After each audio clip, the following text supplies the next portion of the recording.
सुखदेव जी ने राजा परीक्षित से कहा, उनको संसार स्थिति एवं संहार के बारे में बतलाया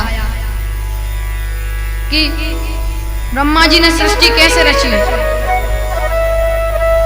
ब्रह्मा जी ने सृष्टि में पहले तो सनत कुमार, सनक सनंदन सनातन सनत कुमार चारों भाई हुए।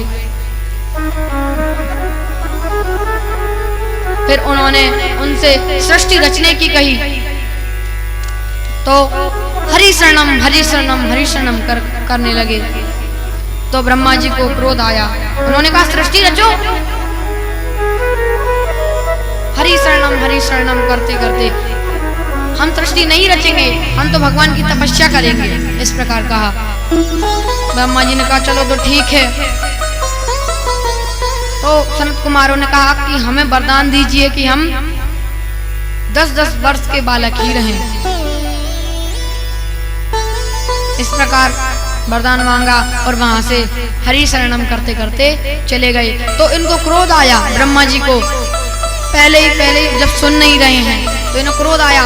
तो उनकी भ्रकुटी के बीच में से, दोनों जब भ्रकुटी मिलती हैं, जब क्रोध आता है तो उसके बीच में से शिव जी प्रकट हो गए। और शिव जी महाराज की जय।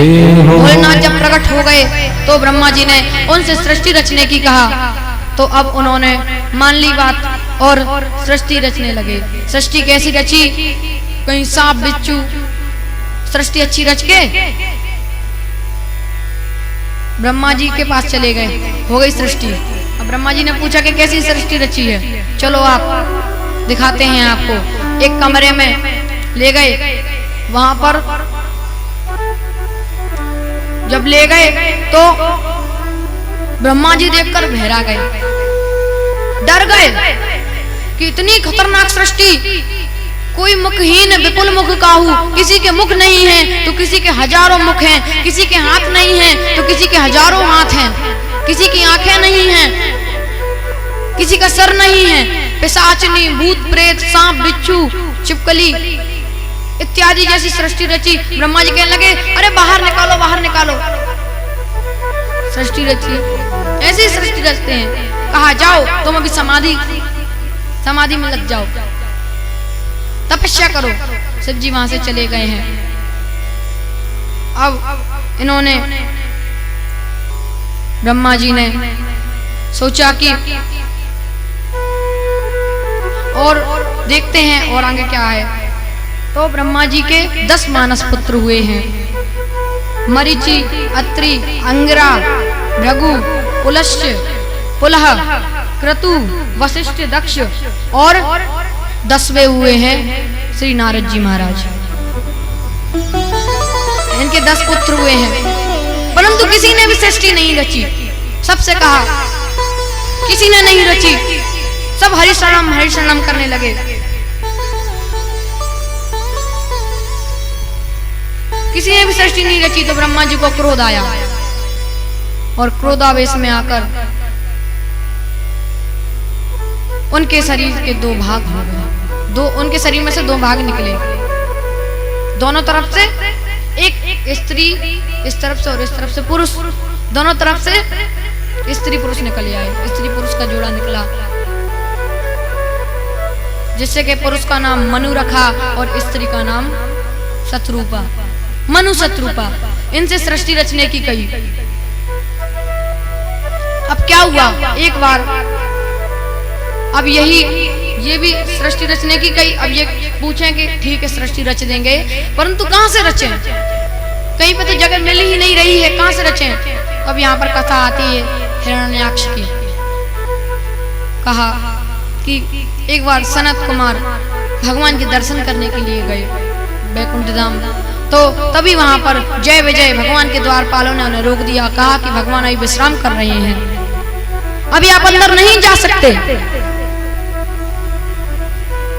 और इन्हीं ब्रह्मा जी के कर्दम जी भी हुए थे, आप अंदर नहीं जा सकते। क्यों नहीं जा सकते? हमारे तो पिता हैं, हमारे तो वे पिता हैं, और लक्ष्मी माता हमारी माता है, हमारे तो वे माता पिता हैं, हम अंदर क्यों नहीं जा सकते? कहा कि तुमने हमें रोका है।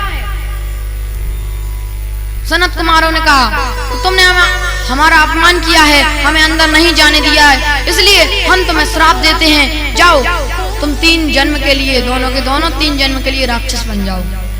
और इस प्रकार श्राप दिया। तभी यहाँ से ये कश्यप ऋषि की 2 पत्नियां थी, एक अदिति और एक दिति। दिति के गर्भ से 2 राक्षस के रूप में आए।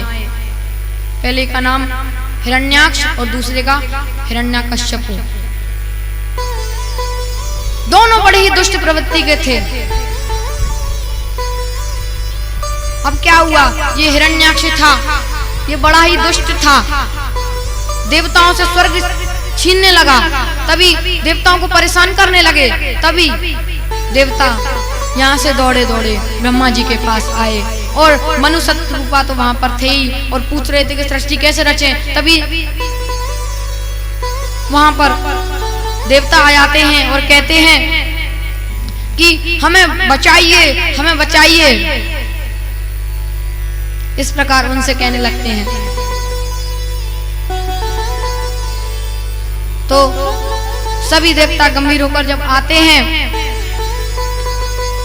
तो अब ब्रह्मा जी को इसी बीच छींक आ जाती है। तो उनकी नाक में से एक बाल गिरता है जो एक शुकर रूप धारण कर लेता है और वह धीरे धीरे बड़ा होता जाता है और एक विशाल रूप धारण कर लेता है।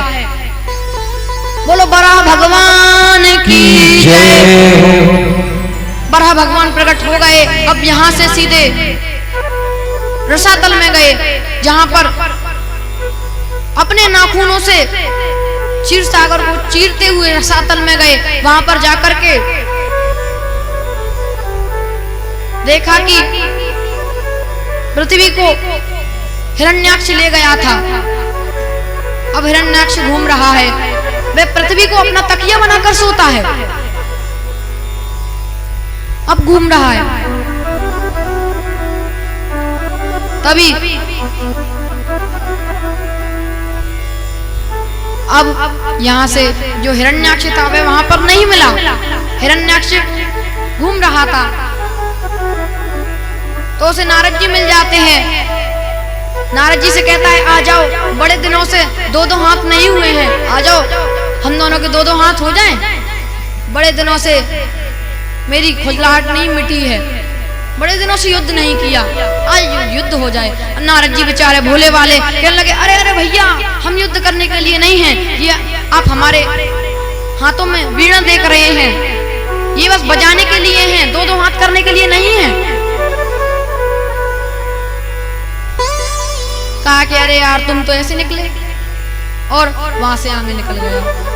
अब यहीं पर ये जो बराह भगवान थे, इन्होंने सृष्टि को देखा, पृथ्वी को देखा और अपनी, किसी को नहीं देखा, बस पृथ्वी को देखा और अपनी नसिका पर रखकर चल दिए, इधर पर रखकर चल दिए। शुक्र रूप था। तभी ये सब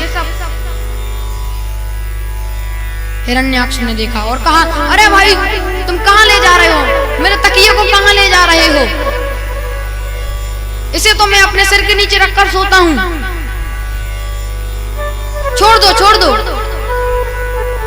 नहीं छोड़ते तो आओ मुझसे युद्ध करो। भगवान को भी युद्ध, तो भगवान ने युद्ध किया उससे, उसकी युद्ध करने की खुजलाहट मिटाई। बहुत देर तक युद्ध चला, बड़े दिनों तक युद्ध चला, सृष्टि वापस ही नहीं आई। भगवान भी भूल गए थे कि सृष्टि ले जानी।